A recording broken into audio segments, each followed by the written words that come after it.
Good morning, traders. It's Peter Thompson, senior mentor of 1 Billion Signals, sponsored by Merit Forex.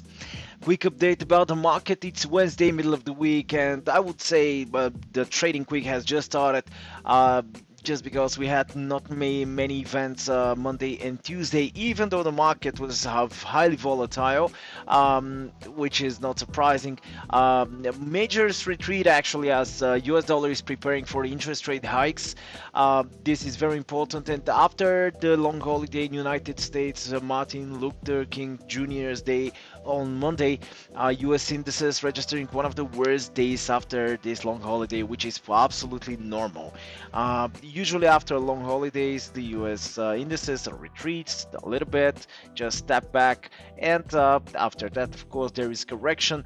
The situation is getting a little bit different, not completely for now, but everybody's waiting to see how many times the Federal Reserve is going to increase the interest rates, 3 or 4. This is the question. Are they gonna do it? Is not the question anymore. It was confirmed they for sure gonna start interest rate hikes, but definitely how many times nobody knows yet.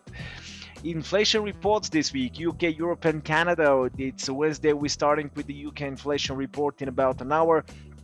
CPI, 1:30 p.m. GMT. We have the CPI report, the inflation report for Canada.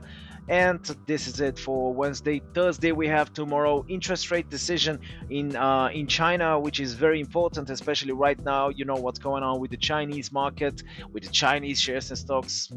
Some of them are listed on the New York Stock Exchange. We have the loan prime rate, 1:30 a.m. right after midnight GMT.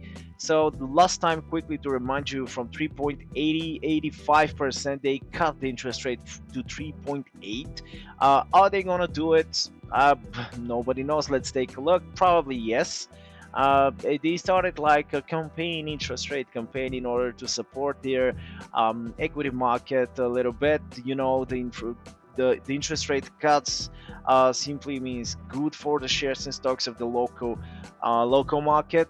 So it's gonna be definitely very interesting. Initial jobless claims 1:30 p.m. GMT on Thursday. Existing home sales 3 p.m. again for US dollar. Crude oil inventories. Oh, the inflation report for euro is 10 a.m. on Thursday. Crude oil inventories. Crude oil ignores completely the situation, pushing further up. Just simply, it doesn't care what's going on with the US dollar. We're gonna take a look in about 2-3 minutes, but it's gonna be very interesting also to see the crude oil, how the crude is gonna react in the next couple of days.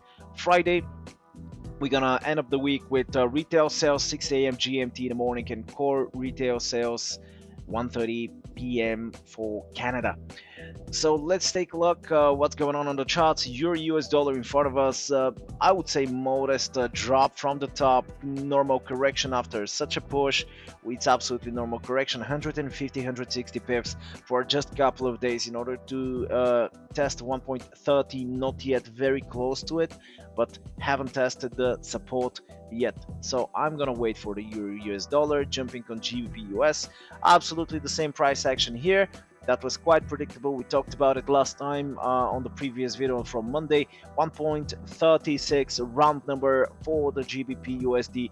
This was absolutely obvious. Testing the resistance, heading back to 1.36, and bounce from here is possible. Bear in mind that it's not impossible to see breakout of this level. So what I mean is the chance to go up is bigger, but still there is a chance to break out. This we still can consider as a false breakout of the GBP USD. Australian US staying on the support 0.7170, trying to bounce back from this morning. No major movements here.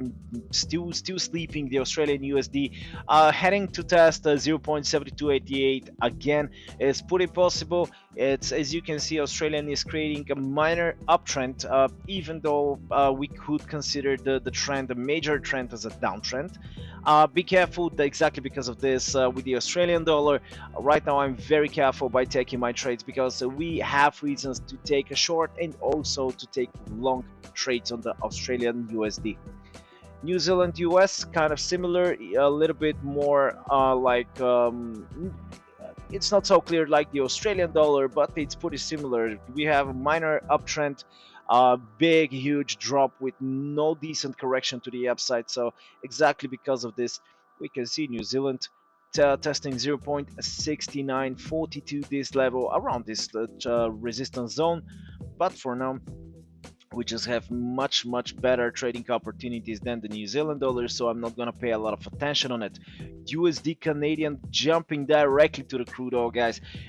Absolutely clear breakout of the resistance, $85, and I'm honestly surprised we have such a big push with no major correction whatsoever. So what does that mean? Only one thing: correction is expected. To buy right now on these levels of crude oil, you are very optimistic, I would say. Just wait for a correction to the downside and then eventually hunt for good buy trades of the crude. Definitely possible, and it's going to be high probability trade. So if we see correction of the crude, we're going to simply see push to the upside of to the downside of the Canadian dollar and push to the upside of the USD Canadian. This is exactly what we've been expecting. The price right now is holding the support 1.25 round number around the major support 1.2466.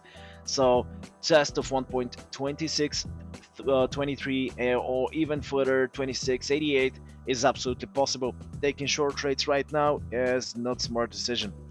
USD Swiss on the other side is just a total mess. Even though it's one of my favorite currency pairs, as you know, it's absolute mess.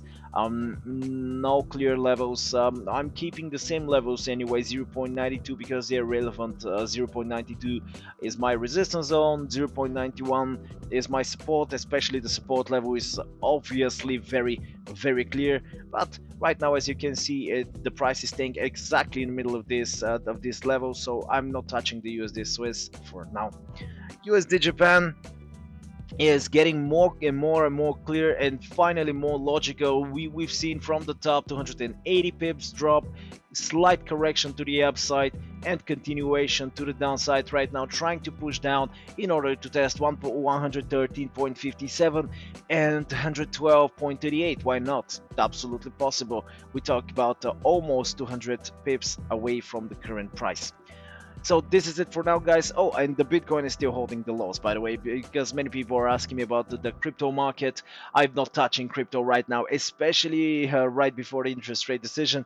I think the correlation between Bitcoin and the American indices, the American economy in general, started being more and more strong. It's just simply, I think, with the time, in the next couple of years, we're going to start seeing the crypto market reacting more and more intensively on the US major events that simply are putting a lot of pressure, a lot of volatility, I would say, on the US dollar and American stocks and shares market. So thank you very much for watching, guys. Really hope you enjoyed these videos. Of course, share us and like us on the social medias. This is how you support our YouTube channel. Subscribe in order to get yourself updated with the latest videos. If you want to reach me, you know how to do it, and have a very profitable week. Good luck. Bye.